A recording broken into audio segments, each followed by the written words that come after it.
এই লোকটা অনেক রেগে নদীর মধ্যে একটা মদের বোতলকে ফেলে দেয়, যার ফলে সে ভুল করে নদীর মধ্যে ঘুমিয়ে থাকা একটা শয়তানকে জাগিয়ে দেয়। কিন্তু তখনই হঠাৎ করে তার নৌকায় অনেক ভয়ঙ্কর একটা আওয়াজ হলে লোকটা সেই শয়তানটাকে দেখে অনেক ভয় পেয়ে যায়। কিন্তু সব থেকে আজব করা বিষয় হলো শয়তানটা সেই ফেলে দেওয়া মদের বোতলটাকে উঠিয়ে লোকটাকে জিজ্ঞেস করে, তুমি কি আমার সাথে মদ খাওয়ার চ্যালেঞ্জ করতে এসেছো?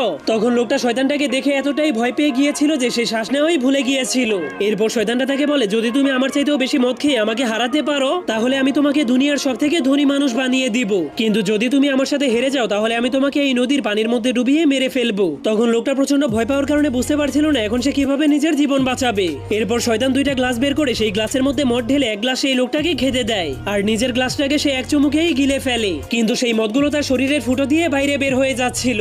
এজন্য শয়তানটা মজা করে বলতে শুরু করে, আমি মদ খেতে একদমই পছন্দ করি না। এরপর সে দেখতে পায় লোকটা এখনো খাওয়া শুরুই করেনি। এই জন্য সে লোকটাকে মদ খাওয়ানোর জন্য ভয় দেখাতে শুরু করে দেয়, যার কারণে লোকটা কোনো উপায় না পেয়ে নিজের জীবন বাঁচানোর জন্য পুরো